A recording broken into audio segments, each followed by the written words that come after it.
Saludos amigos y bienvenidos a Micrófono Abierto con Keren Riquelme. Esto es un espacio donde se dará una conversación honesta, donde nuestros invitados y los protagonistas dirán aquí lo que en otro lugar no se atreven a decir. Yo te invito a que nos sigas en nuestras diferentes plataformas en newspr.com, NewsPR Digital en las diferentes redes sociales y a través de mi página de Facebook Keren Riquelme y en las otras redes Keren Riquelme 51.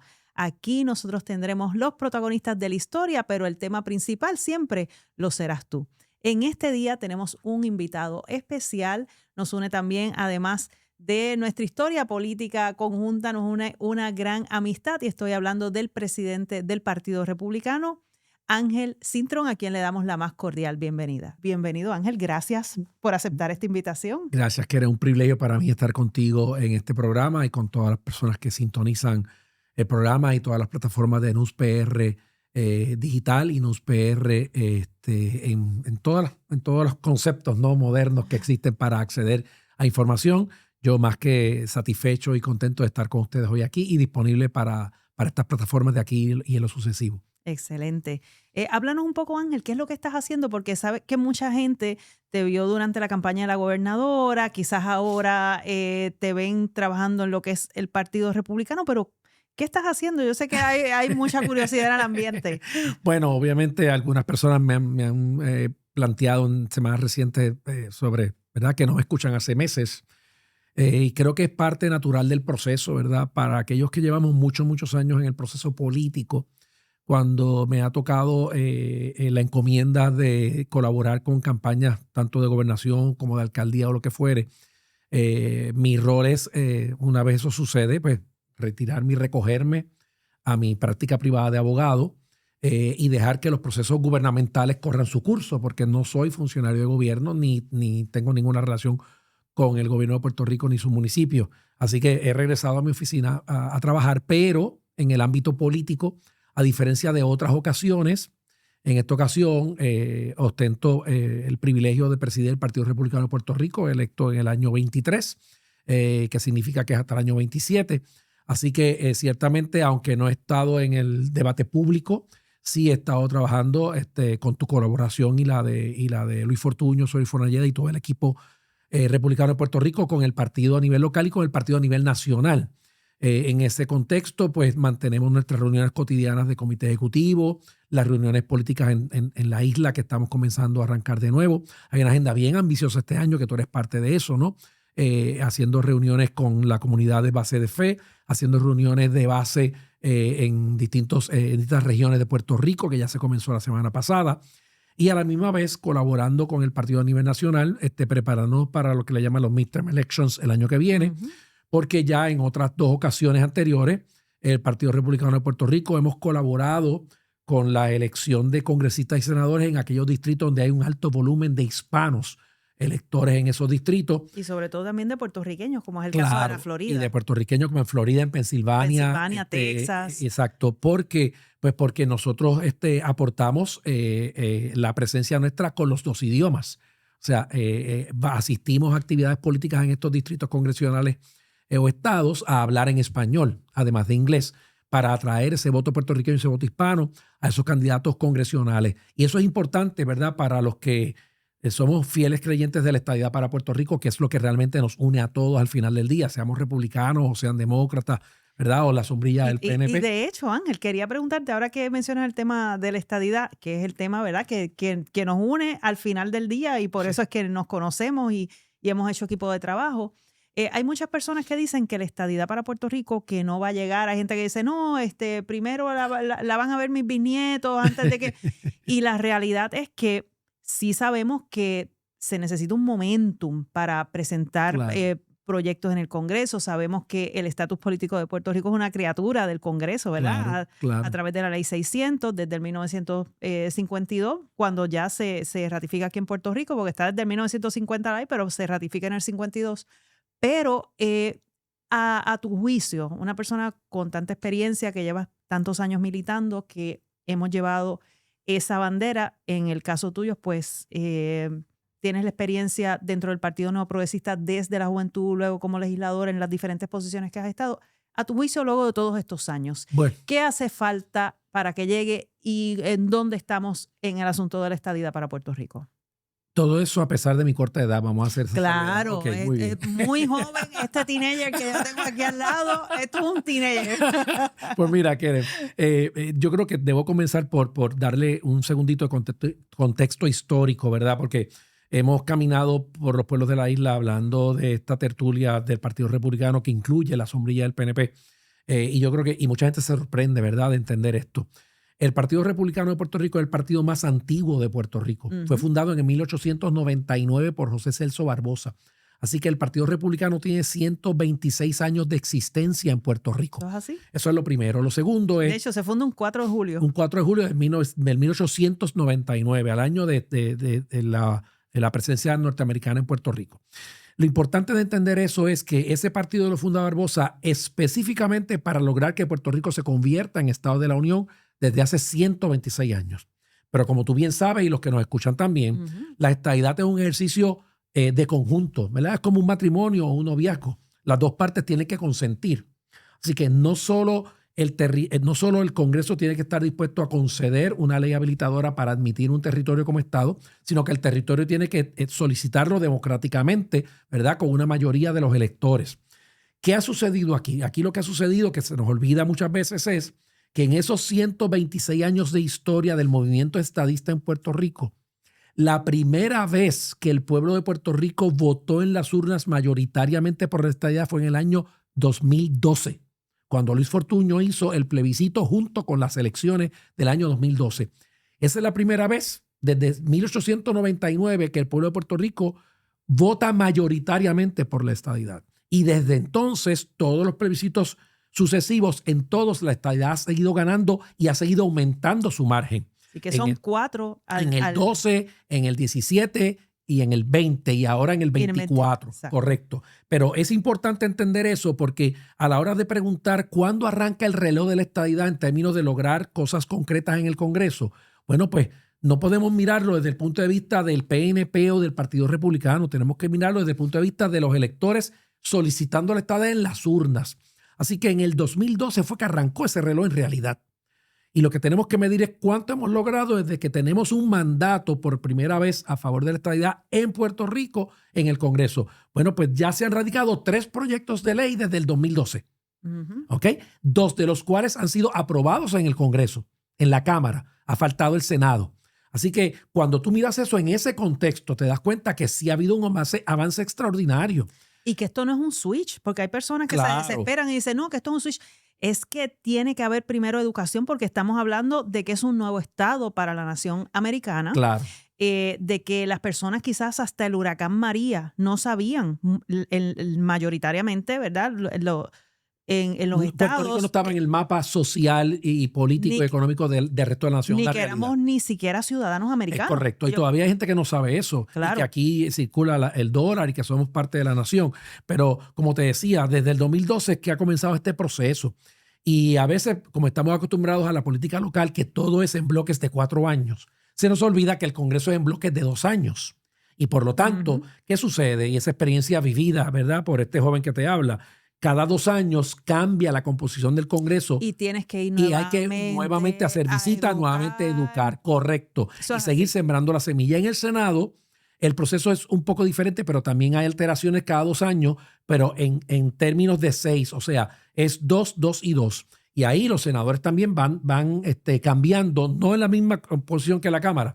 Pero ciertamente, y a eso se le suma también que cambia la administración de un presidente. Claro, pero ¿qué ha pasado? Uno de los elementos controversiales, de nuevo, en el tiempo donde realmente estamos en el tablero de juego real, que es desde el 2012 para acá, con este ejercicio de la estadidad, es que por primera vez un segmento ultraconservador asusado por los líderes antiestadistas de Puerto Rico, del Partido Popular y del Partido Independentista, que irónicamente con quienes se reúnen en el Senado son con senadores de ultraderecha, ¿ok?, que son aquellos que pueden tal vez tener algún tipo de discrimen con Puerto Rico.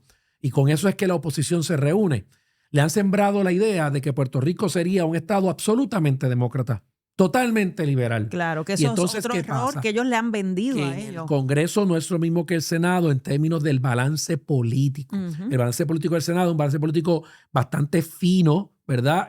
A veces por un voto, 2, 3, 4 votos. Que de hecho, y un Ángel, estado tiene dos senadores, por tanto, un estado nuevo puede alterar el balance político del Senado. Y ahí es que han venido algunos, tal vez, dudas y controversias en los últimos 4 o 5 años. En cuanto al Senado, de hecho, es que te iba a comentar que precisamente cuando hay, históricamente, los últimos 2 estados que entran, que son Alaska y Hawái, correcto, se logra un acuerdo precisamente porque los republicanos reclaman Hawái y los de Alaska reclaman, y los demócratas Alaska. Reclaman Alaska. Por lo tanto, convencen al presidente de que se va a quedar igual el balance político. Por lo tanto, ese discurso muchas veces que se lleva de que va a ser puramente demócrata, o muchas veces se podría decir, o puramente republicano, muchas veces al final del día, pues no crea ese mensaje de seguridad de que el balance no se va a ver afectado. Es correcto, pero el mejor ejemplo lo acabas de dar. Alaska resultó ser republicano, aunque creían que era demócrata, y Hawái resultó ser demócrata, aunque creían que era republicano. Claro. Por lo tanto, la lectura, pero es un ejemplo para Puerto Rico, la lectura que en aquel entonces, los años 50 y pico, hizo el Congreso y el liderato político de aquel tiempo sobre qué iba a pasar con esos 2 territorios. Mira, vamos a coger a Hawái porque va a ser republicano y vamos a coger a Alaska porque va a ser demócrata. Resultó que se equivocaron. Fue exactamente lo opuesto. Sí. Y por eso planteo que con Puerto Rico también muchos de esos políticos actuales se equivocan cuando plantean que Puerto Rico sería un estado totalmente liberal con 2 senadores demócratas. No. Puerto Rico es un estado que puede ser republicano o en el peor de los escenarios puede ser un estado mixto, lo que se llama un swing state. Pero obviamente por nuestra cultura conservadora, por ser una sociedad altamente cristiana en todas sus denominaciones y tener una crianza de núcleo familiar, etcétera, por nuestras raíces hispanas, nuestras raíces latinas, tendemos a ser inclusive más conservadores que muchos estados de Estados Unidos. Así que yo estoy convencido que vamos a ser de entrada un estado republicano. No, yo también estoy convencida. Por eso muchas veces este mensaje que se lleva, ¿verdad? Y que los demócratas, a los cuales, muchos estadistas, a los cuales respetamos y trabajamos con ellos dentro del Partido Nuevo Progresista, ¿verdad? Es una casa grande. Pero pues hay que tener cuidado con este mensaje que ellos llevan de que Puerto Rico es completamente liberal. Cuando ahora mismo, como bien tú dices, Ángel, hay en Puerto Rico, si lo llevamos a por ciento, hay muchísimas más personas que son conservadoras que en muchísimos otros estados. Sí. Y muchas veces se vende de que Puerto Rico, y esto es algo que quería que nosotros discutiéramos, porque es un tema que casi no se toca y nadie como que lo quiere tocar. Pero hay gente que dice, no, que Puerto Rico es anti-Trump. Puerto Rico es antitrumpista. No. Mira, te voy a dar un ejemplo más interesante. Dentro de ese corto trecho que he caminado en mi vida, que papá Dios me ha dado salud, cuando fui legislador en el bloque de los años 90, yo ya era republicano, ¿no? Y era gobernador Pedro Rosselló González. Y Newt Gingrich se hizo speaker de la Cámara en aquel entonces.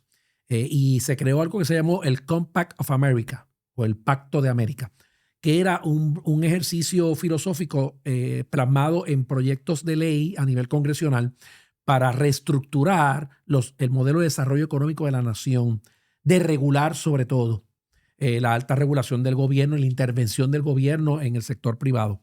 Y yo fui el abanderado de ese proyecto en Puerto Rico y dirigí muchísima legislación que hoy es ley en Puerto Rico, firmada por Pedro Rosselló, que era un gobernador identificado con el Partido Demócrata y yo identificado con el Partido Republicano.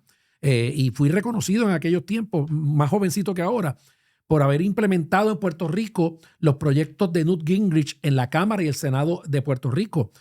Hoy en día, por ejemplo, la ley de telecomunicaciones, el Código Uniforme de Comercio, el UCC, una nueva ley de corporaciones y muchas otras medidas que implementamos en aquel entonces. ¿Por qué? Porque Puerto Rico no solo es conservador, sino que Puerto Rico también ha ido madurando en el proceso de apoyar la libre empresa y el negocio, los negocios privados. El gobierno no puede ser el que te supla toda tu vida. Y eso yo lo aprendí con Luis Ferré. Sí, que no es solamente conservador socialmente hablando, sino es conservador financieramente hablando en las políticas financieras. Luis Ferré nos dijo y me enseñó muy claramente que la mejor sensibilidad que podemos tener, ¿verdad? Y el mejor sentimiento de apoyo a aquel que más necesita para que salga de la pobreza no es poniéndole el plato de comida todos los días al frente, es enseñándolo a pescar. Ese es el mejor ejemplo que se puede dar. Y yo, inclusive personalmente, soy producto de ese ejercicio filosófico de aprender a pescar y subir la escalera social por méritos propios. Y así es como una sociedad puede progresar sobre sus pies sin depender de que un gobierno paternalista les viva su vida, les diga cómo vivir, cuándo levantarse, cuándo acostarse, qué comer, porque de eso es medio paso al socialismo. Así que por eso es que te reitero que Puerto Rico repudia ese tipo de política ultraliberal que está muy cercana a la izquierda en muchos países del mundo, que eventualmente se convierten en gobiernos socialistas. Así que vuelvo y te repito que hay un terreno fértil, que la estadidad sigue progresando, que todos los días hay que poner un bloque en esa construcción, tanto los que somos republicanos como los hermanos estadistas que son demócratas también, y velar por aquellos que en ambos lados de la cancha a nivel nacional a veces tratan de engañarnos, tanto demócratas como republicanos, decirnos que están con nosotros, pero a veces lo que hacen es ponernos el pie, y eso lo he visto en algunos sectores ultraliberales de Nueva York, que tipo Nidia Velázquez y otros, ¿verdad? Que hablan a nombre de los puertorriqueños, pero lo que quieren es la independencia para Puerto Rico. Sí. Y eso es una gran ironía, ¿no? Que disfruten todos esos beneficios allá, pero entonces nos pongan tropiezos para nosotros disfrutar esos mismos beneficios en la isla. Y ellos están viviendo la estadidad. Correcto. Y, nosotros no podemos entender muchas veces la doble vara, porque están representando, de hecho, llegan al Congreso a representar una gran porción de puertorriqueños que está en su estado, pero no quieren lo mejor, porque ellos saben que es lo mejor para Puerto Rico. Pero mira si el discurso independentista de Puerto Rico ha fracasado al paso de los años. Y yo recuerdo esto desde los años, bueno, no voy a dar fecha exacta, pero desde pongamos los 80, por no decir algo más atrás. Yo recuerdo que los independentistas andaban con un bumper sticker en el carro que decía, si te gusta la estadidad, tienes 50 estados para escoger a vivir. Múdate pues ¿sabes qué? De esos 50. Hay 5 millones de puertorriqueños viviendo en los estados de la Unión y 3.2 millones en la isla. Eso quiere decir que la estadidad es un éxito, porque si la estadidad fuera un fracaso, no habría 5 millones de puertorriqueños viviendo allá. ¿Qué buscan? Buscan progreso, bienestar, tranquilidad, seguridad, calidad de vida, mejor educación, mejor salud, mejor vivienda. Y muchísimos independentistas que se mudan para los estados. Sí, también la gran ironía. Pero de nuevo, eso es una demostración clara de que el discurso independentista de que la estadidad no sirve, de que es un fracaso para Puerto Rico, de que es un peligro, pues colapsó. ¿Por qué no escogen una república entonces? Bueno, buena idea, porque aquellos que ahora hablan de todo este issue de la inmigración y los ciudadanos, yo ayer hacía una entrevista, ¿verdad?, en un medio tradicional y les decía a estos sectores que ayer hablaban y se llevaban la boca hablando de esta dificultad que hay con la inmigración ilegal, y les decía, móntese en un avión mañana, vaya a Punta Cana, pase por el aeropuerto sin pasaporte, trate de quedarse en República Dominicana sin papeles, a ver qué le va a pasar. Móntese en un avión, vaya a España, móntese en un avión, vaya a Venezuela, a Colombia, sin pasaporte americano, llegue allí y fuerce su entrada y quédese allí a ver qué va a pasar con usted. Y más allá, ¿cuántos haitianos no han deportado desde República Dominicana? Claro, todos los países del mundo protegen sus fronteras, claro. Todos, inclusive, muchos países del mundo tienen verjas, tienen muros. Estados Unidos es de los pocos que ahora comienza a construir un muro, no lo tenía. Pero muchos países del mundo tienen verjas y muros. ¿Por qué? Pues porque la inmigración, a pesar del elemento humano que tenemos que siempre mantener esa sensibilidad por el ser humano, sobre todo el desvalido, el que más necesita, y aquellos que vienen de dictaduras y opresiones de toda naturaleza, la realidad es que hay un problema de manejo del proceso, ¿verdad? Porque también se te cuela el que viene con otras intenciones. No, y que se ha probado. Mira, precisamente es la palabra empatía. Claro. Empatía la que nosotros queremos señalar, pero yo estuve viendo esta mañana precisamente a un exgobernador que estaba hablando, y puedo decir el nombre, fue sí. García Padilla, que estaba en un programa de televisión y estaba incitando a las personas a que salieran a la calle a protestar por lo que está sucediendo en cuanto al tema de inmigración, porque hacen un contexto con lo que está pasando en California, que yo creo que, ¿verdad?, es un error que las personas puedan comparar los disturbios de California o que quieren que sucedan aquí. Y el tema en realidad que yo quiero que discutamos es empatía versus caos, porque claro. Cuando el exgobernador trae a la mesa en este programa de televisión y habla acerca de que las personas tienen que salir a protestar, de que están muy silentes, de que lo que está pasando en Puerto Rico, y está incitando a que salgan a la calle, Un cibernauta escribe estas palabras y yo las copié porque me parecieron curiosas, que decía, sí, quieres que se tiren a la calle porque como buen demócrata socialista quieres caos. Ujú. ¿Hasta dónde se puede utilizar esta situación como estamos viendo en California? Porque en Sí. California nosotros, ¿y qué podría pasar en Puerto Rico si por simple no tener empatía, porque queremos tener empatía y nosotros hemos trabajado con la comunidad dominicana? Sí, Yo he mucho. trabajado con la comunidad dominicana. Yo fui al Congreso Demócrata, cuando era demócrata, me senté con el congresista Espaillat. Yo me senté con la comisión de lo que se llama Appropriations, que aquí sería como De Hacienda, Comisión de de Hacienda. Hacienda aquí en Puerto Rico, y yo le pedí un permiso especial para 10,000 dominicanos para que no se fueran a perder los 1,000 y tanto de millones de dólares que habían asignados a Puerto Rico para la reconstrucción, pero que mientras trabajamos con ellos, que deberían llevar por lo menos 2 años aquí en Puerto Rico, pues yo le decía, y le ayudamos a poner sus papeles en orden, porque hay que tener empatía, pero a la misma vez hay que tener un balance y ayudarlos a poner sus Claro, papeles en orden. claro. Entonces, ¿hasta dónde se puede utilizar este tema para que la gente salga a la calle para crear un caos como lo que estamos viendo en California? Porque en California lo que hay es un caos, Sí, un pues caos. mira, te voy a hablar un poquito de eso y voy a hacer un contexto importante adicional. Te habla una persona que tiene 2 hermanos por parte de mi papá que son nacidos y criados en la República Dominicana. Mi hermana Rosana y mi hermano Angelito. Son Cintrón y son mis hermanos, pero son dominicanos.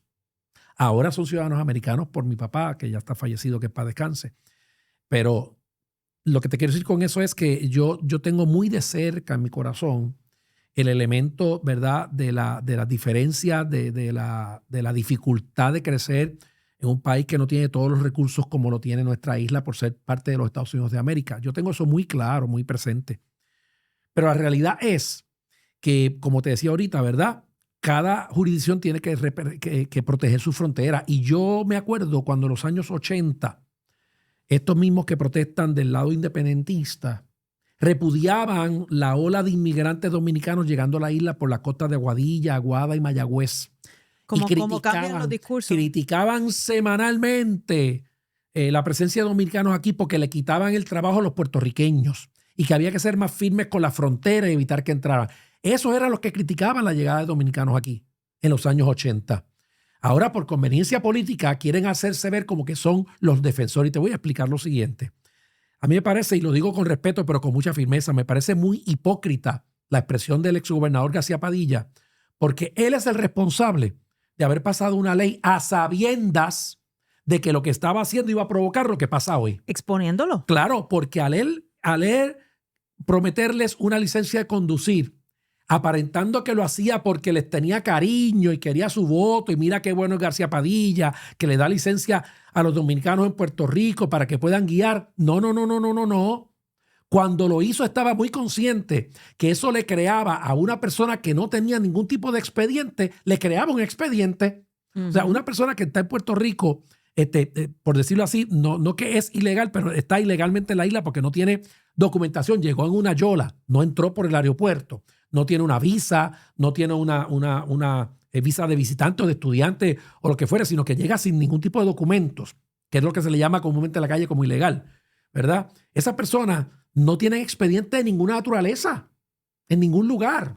Y él les crea un expediente en el gobierno de Puerto Rico. Y los expone. Claro, sabiendo que el gobierno federal siempre va a tener autoridad por encima del gobierno estatal de requerir cualquier tipo de información de cualquier ciudadano.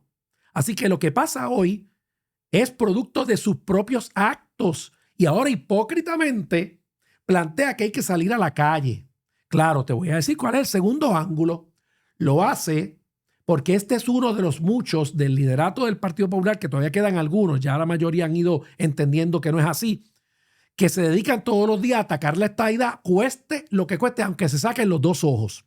Entonces, el planteamiento de ellos es, vamos a provocar disturbios en la calle porque de esa manera alejamos la estadidad. Eso es lo que está detrás de eso. Y me parece que a García Padilla hay que repudiarlo públicamente, hay que repudiar su discurso, su doble vara, su doble mensaje y este subterfugio como hizo Acevedo Vilá en su momento hace años atrás, cuando fue al Congreso a decir que en Puerto Rico las mujeres se embarazaban para recibir cupones de alimento, para denigrar a la mujer puertorriqueña. ¿Por qué lo hizo? Porque todo lo justifican con tal de detener la estadidad. No tienen escrúpulos. No tienen escrúpulos. Están totalmente ofuscados con detener la estadidad y la estadidad ya no la pueden detener. Es un movimiento que no tiene marcha atrás. No, y yo iría un poco más allá. Cuando tú tienes un partido que está débil, tú necesitas otro tipo de excusas, necesitas otro tipo de disturbios para entonces atacar al gobernante. Claro. Para que el gobernante, ¿qué es lo que están provocando? Quieren provocar un verano del 2019. O sea, yo lo he escuchado tantas veces repetir lo mismo, que si es un verano, sucedió con el gobernador Pierluisi, ahora con la gobernadora Jennifer González, también quieren provocar, pero es que no existe tal provocación. Primero porque son tiempos diferentes, nosotros veníamos de un huracán María, la historia en ese momento es completamente distinto, y los elementos son diferentes, pero quieren crear caos precisamente para debilitar una administración. Pero más que eso quieren, ¿verdad? Y al que quiere escuchar, que escuche. Y esta expresión la he hecho tantas otras veces y unos escuchan y otros no. Al que quiere escuchar, que escuche. Ese liderato popular que pretende montarse en esa ola usando a la izquierda porque piensan que ellos son la opción para ganar una elección del 28, desde hoy se los digo, están equivocados. Van a volver a llegar terceros en el 2028. Se lo estoy diciendo hoy aquí, está grabado. ¿Ok? Ese es el problema, que no acaban de reconocer su propia realidad, no acaban de entender su propia estructura interna de partido, desconocen cuál es su militancia, no hacen ciencia y entonces tocan de oído. Y cometen este tipo de errores. De nuevo, yo creo que hay que manejar el asunto con sensibilidad, hay que manejar el asunto con cierto grado de empatía, como tú bien dices, ¿verdad? Con elemento humano presente. Pero eso no quita que tengamos que obedecer la ley. Además, ¿quiere Puerto Rico en un estado de fragilidad como territorio distinto a un estado de la Unión que tiene cómo defender sus presupuestos, sus fondos federales, tiene congresistas, tiene senadores? Tiene representación, Puerto Rico hay voto presidencial, por lo vota tanto por el presidente. Puerto Rico que no tiene nada de eso, no tiene congresistas, no tiene senadores, no tiene voto por el presidente. ¿Quiere Puerto Rico poner en riesgo de un plumazo, a diferencia de los estados, todos sus fondos federales por entrar en una controversia directa con el presidente Trump? Mire, pero eso no lo dicen. Por eso, Keren, le caiga bien o no le caiga bien el presidente Trump, yo no entro en esa materia. Cada cual toma esa decisión. Yo presido el Partido Republicano. Yo no tengo que hablar a nombre del presidente Trump. Y yo sé que hay personas que le agrada y personas que no le agrada. Yo respeto eso. Eso no hay que debatirlo. Mi planteamiento es otro. Olvídese que se llame Trump. Póngale el nombre que usted quiera. ¿Quiere el pueblo de Puerto Rico enfrentarse al presidente de los Estados Unidos, sea quien sea el presidente, siendo un territorio, desobedeciendo una ley federal, para tener las consecuencias de que, de nuevo, de un plumazo, nos quiten miles de millones de dólares que son esenciales para la vida puertorriqueña, solo porque un puñado de personas dicen que las personas que están ilegalmente aquí tienen derecho a quedarse aunque sean ilegales? No, porque es que ellos no hace sentido. Ellos no lo van a sentir porque van a seguir viviendo igual. Y fíjate que cuando hablan de la defensa, a los inmigrantes dicen, no, estas personas están provocando esto porque no lo sienten en carne propia. Bueno, Puerto Rico tiene sus propios retos y Puerto Rico necesita salir hacia adelante. Fíjate, pero si fuéramos un país independiente estaríamos sintiendo lo mismo, estaríamos viajando para la República Dominicana. Lo más seguro. A ver si a los independentistas les va a gustar eso. Y los socialistas, montarse en una yola para ir a Punta Cana a buscar refugio, sin papeles y sin pasaporte. Eso es lo que pasaría con Puerto Rico si Juan Dalmau gana la gobernación. De eso es lo que estamos hablando. Claro. Esa es la triste realidad. De nuevo, escuche quien quiera escuchar. Esa es la realidad. Eso. Y entonces entramos en este discurso romántico, a veces un poquito hasta absurdo, abstracto, de que no, porque hay que defender los derechos humanos. Claro que hay que defender los derechos humanos. Hay que defender los derechos civiles. Todo el mundo tiene derecho al debido proceso de ley. Yo soy abogado y defiendo eso vehementemente. Pero eso es una cosa, y entrar en una lucha sin sentido, sin argumentos, sin justificación, de mera confrontación con el gobierno federal, porque lo que está detrás de la cortina es eso. Quieren la confrontación como un método más de detener la estadidad para Puerto Rico. Eso es lo que está detrás de todo eso. Y entonces hay que preguntarse. Yo llamo a los hermanos populares que creen en la unión permanente y la ciudadanía americana, que no se dejen engañar por los líderes de su partido, que los arrastran una vez más al lado izquierdo. Y que no se dejen utilizar, porque fíjate que están utilizando el dolor humano. Claro. Y están utilizando muchas veces la tragedia que pueden tener personas que se tienen que arriesgar a salir de su país porque no tienen alternativas. Y llegan aquí y los exponen. Correcto, y lo utilizan. En vez de ayudarlos, y los utilizan y politizan causas que son humanas, que son para tener compasión. Politizan las causas. Entonces hay que ver ese discurso que se vuelve un discurso hipócrita. Correcto. Donde dicen, no, aquellos yo no sé ni cómo pueden ir a misa, yo no sé ni cómo pueden ir, cuando en realidad han utilizado la causa de los inmigrantes para sus causas político-partidistas. Yo voy a mi parroquia y mi misa los sábados porque mi sacerdote no hace política en el púlpito. Habla solamente de la palabra de Dios. No hace política. Allá los que usan la religión para hacer política en su púlpito. Eso es así. Yo con esos no comulgo. Hablando acerca de las políticas nacionales. El pasado mes de julio, o sea, el año pasado, nosotros estuvimos en Milwaukee. Correcto. Estuvimos juntos allá en Milwaukee en la convención del Partido Republicano, del RNC, que es el Republican National Committee, donde se escogió al candidato presidencial, presidente Trump. Nosotros votamos como el gran estado de Puerto Rico, nos presentaron. Se discutió el reglamento y dentro del reglamento habla precisamente de cuál va a ser el tratamiento para Puerto Rico una vez se convierta en estado. Correcto. El reglamento y la plataforma también habla acerca de la máxima desarrollo político de los territorios. Ahora, siempre se ha dicho desde ese día, como no vieron expresamente en la plataforma Puerto Rico será el Estado 51, de que el Partido Republicano no quiera Puerto Rico, que no quiera la estadidad. Y yo, ¿verdad? Como vicepresidenta del partido, hoy estoy aquí en calidad de conductora de micrófono abierto, pero eso no le quita el trabajo que nosotros hacemos una vez se apagan los micrófonos aquí. El tener que explicar una y otra vez se ha explicado, pero a mí me gustaría añadirle un poco más a esto porque tu militancia dentro del Partido Republicano va muchos más años atrás de lo que pasó en Milwaukee.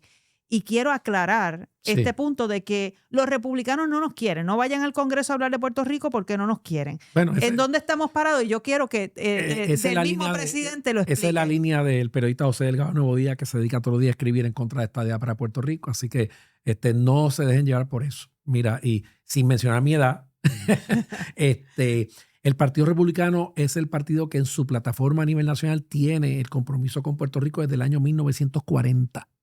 1940.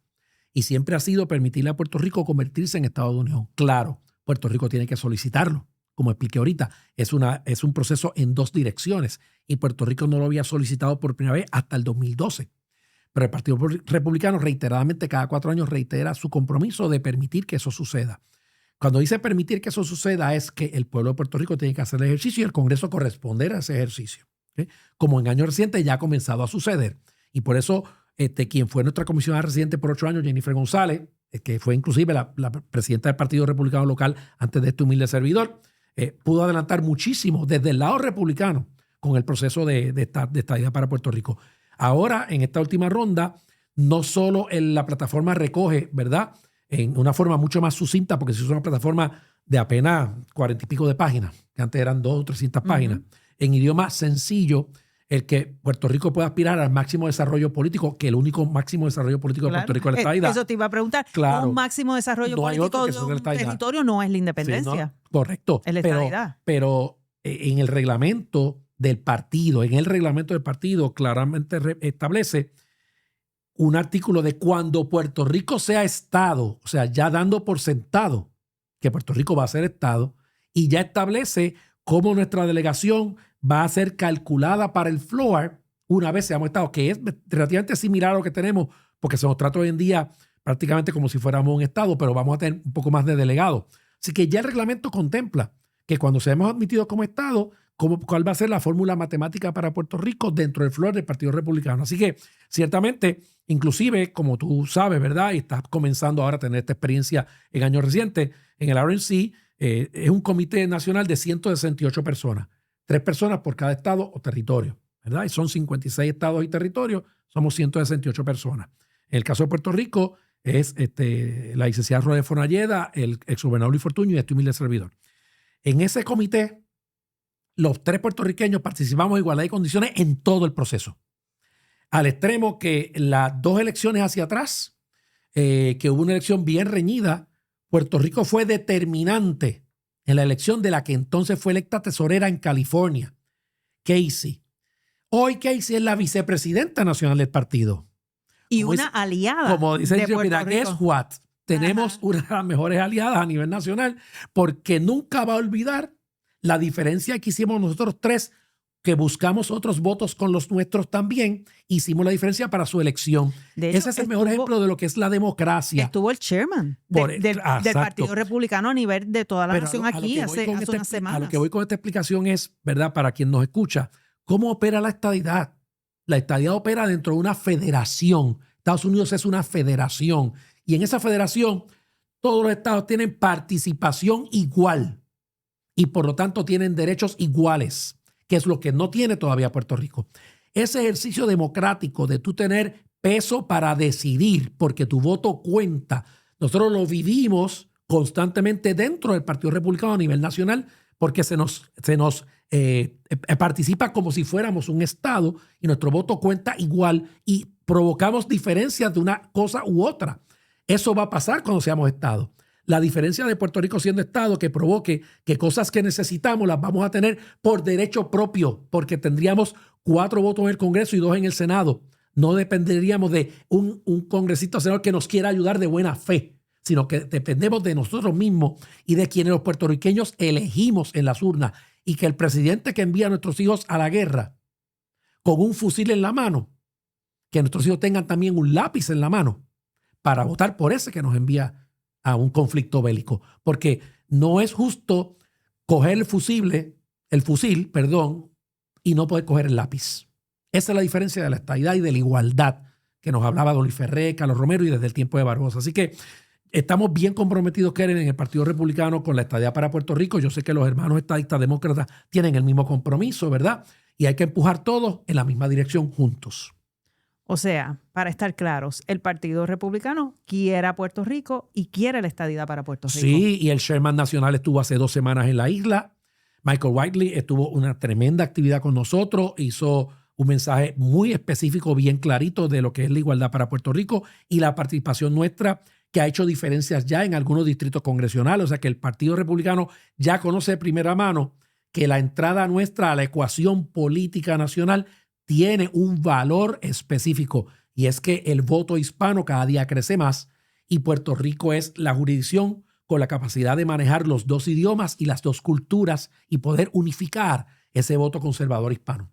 Ya para culminar, ¿verdad? Porque el tiempo ha avanzado, me gustaría que nos des tu opinión y con esto cerrar acerca de cómo tú ves a Puerto Rico. Hay personas que son muy pesimistas y ven que Puerto Rico va como la guagua y que en reversa. Y la realidad es que yo veo a Puerto Rico mejor que nunca. Y me gustaría que nos des tu opinión en cuanto a esto. Pues mira, Keren, sí.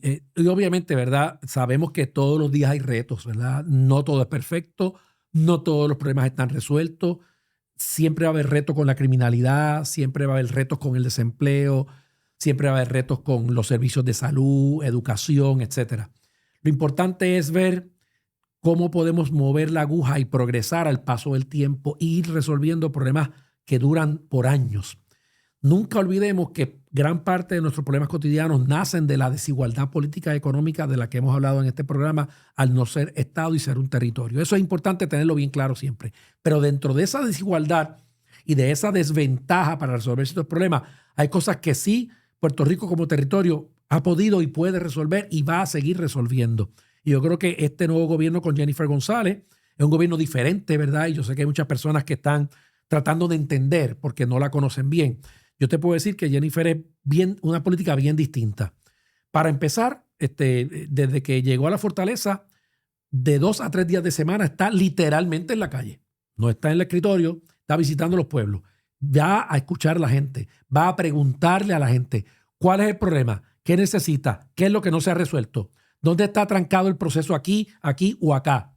Y se lleva a jefes de agencia, de departamento, para en el momento, en el sitio, mira, ¿por qué esta bomba de agua no está funcionando para esta comunidad que lleva tantos días sin agua potable? Porque la bomba no está funcionando, porque no le suplen diésel o está defectuosa. ¿Quién es el responsable? ¿Quién lo tiene que resolver? Esta escuela, mire, llevamos tanto tiempo sin la fuente de agua y se pidió. Ok, secretario, ¿por qué esto no se ha resuelto? ¿Cuándo se va a resolver? ¿Cuál es el problema? Ese tipo de gerencia gubernamental es distinto a lo rutinario. Me recuerda bastante a Carlos Romero Barceló, que yo sé que para nuevas generaciones es algo del pasado, ¿verdad? Que quizás no conocían no lo conocieron, no vivieron con memoria para saber. Yo, pues, dentro de mi juventud recuerdo claramente ese tiempo y ese tipo de gerencia gubernamental y política, ¿no? Que era hands-on, o sea, manos a la obra. Así que vamos a comenzar a vivir un proceso diferente. Una gobernadora con menos protocolos, con menos rimbombancia, pero buscando soluciones específicas, comenzando por los problemas más sencillos de la vida cotidiana. Porque de nada sirve, ¿verdad? O tal vez puede servir en alguna medida una obra grande. Sí, son útiles, son necesarias para ciertas cosas. Pero doña María allá en Tallaboa, en Peñuelas, o don José allá en la cordillera, en frontera entre Maunabo y Patillas, lo que necesitan es que le llegue agua, que la luz no se le vaya, que tengan caminos abiertos, que en su comunidad, que el camino esté bien pavimentado, que se evite el proceso de erosión de terrenos, inundaciones, que haya empleos cercanos en su municipio, en su comunidad. Para que sus nietos no tengan que irse y que la escuela funcione para sus hijos y sus nietos. Exacto, que tengan tranquilidad en las calles, que la policía pueda hacer su trabajo, que se controle el narcotráfico de drogas y armas. O sea, calidad de vida desde las cosas más sencillas de la vida cotidiana, de que usted se levanta hasta que usted se acuesta. Eso a veces, ¿verdad? Con el furor de los que vivimos acá en la zona metropolitana, que vivimos un ritmo de vida distinto, perdemos a veces de perspectiva eso. Ella tiene eso bien claro. Y mientras hicimos la campaña, yo estuve con ella pues, prácticamente a diario, de lunes a domingo, por un año y pico entero, fue fuerte. Pero estábamos físicamente en la calle, directamente en los barrios, ¿verdad? Y yo pues preparé, por decir así, una lista, un mapa no puedo decir en voz alta porque es un secreto de cocina, pero un mapa de los lugares específicos que había que comenzar a realizar por prioridad, ¿no? No de municipio, de comunidades, de unidad electoral. O sea, a la unidad más pequeña poblacional que existe en Puerto Rico. Y vimos de primera mano, llegamos a comunidades que, no olvido una en Corozal, que salió una mujer llorando para pararnos y tenía como 15 vecinas en su marquesina, llevaban 2 semanas sin agua. Y todas eran PNP y ella era la presidenta de unidad PNP. Decía Jennifer, yo estoy desesperada porque soy la PNP y todo el mundo viene a casa a reclamarme. Y esto no es señalamiento, estoy planteando que esos son los cambios de forma de manejar los procesos, tener la sensibilidad de pensar que esos detalles pequeños de la vida cotidiana hacen la diferencia de calidad de vida para una persona y para una familia y para una comunidad. Y ella es diferente. Así que yo te adelanto que ese es el giro que esto va a tomar en estos próximos años.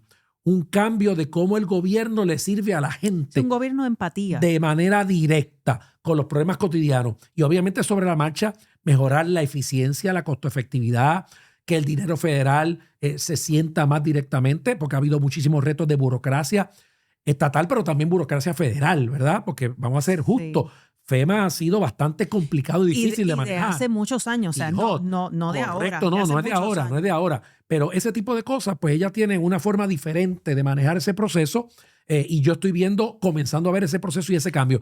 Hay gente que quisiera ver en 1 mes o 3 meses las cosas distintas. Mire, eso no es tan fácil.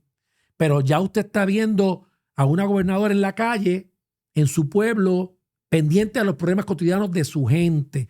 Ahí está comenzando a ver ese cambio. Así que auguro que en el proceso de los próximos 3 años vamos a ver transformaciones significativas en la calidad de vida de Puerto Rico. Vamos también a ver progreso visual en las zonas urbanas, proyectos del sector privado que el gobierno apoya, que también es bien importante porque Puerto Rico está saliendo de la quiebra, no olvidemos eso. Así que pero todavía necesita desarrollar su plan quien mayormente económico. Está poniendo dinero para construcción y desarrollo es el sector privado, que el gobierno lo que tiene que hacer es apoyarlo para que los proyectos sucedan. Y eso también lo vamos a ir viendo sobre la marcha. Sí, y es calidad de vida, Claro, precisamente. calidad de vida. Y eso es lo que todos queremos, calidad de vida. Y como yo siempre le digo en este espacio, micrófono abierto, que los protagonistas son ustedes. Y el tema que se discute aquí es lo que a ti te interesa. Ángel, quiero agradecer tu tiempo. Sé que estás bien ocupado, pero esta conversación era justa y necesaria que la pudiéramos tener públicamente. Es verdad. Y que pudiéramos entrar en detalle no solamente del tema del Partido Republicano, sino ir a la base y al detalle de lo que queremos para Puerto Rico. Y son buenas noticias de que estamos trabajando para que tú y que yo, que nuestras familias podamos tener esa calidad de vida. Así que, Ángel, muchísimas gracias por estar aquí. A la orden y nosotros. Disponible para un próximo programa para todo lo que se quedó en el tintero. No, definitivamente. Con gusto, Vamos a seguir conversando. Y a ustedes, amigos, gracias por habernos acompañado en Micrófono Abierto. Les recuerdo que nos sigan en las diferentes plataformas de newspr.com, NewsPR Digital y también en mi página de Facebook, Keren Riquelme o Keren Riquelme 51 en Instagram o en X. Y lo que queremos es que tú seas parte de esta conversación, de este cambio histórico, este paradigma donde si tu voz se suma a las voces para el cambio, vamos a lograr con unidad grandes cosas para Puerto Rico. Gracias por habernos acompañado y te invito esta próxima semana para que te quedes conectado con Micrófono Abierto con Keren Riquelme. Gracias por haber estado con nosotros.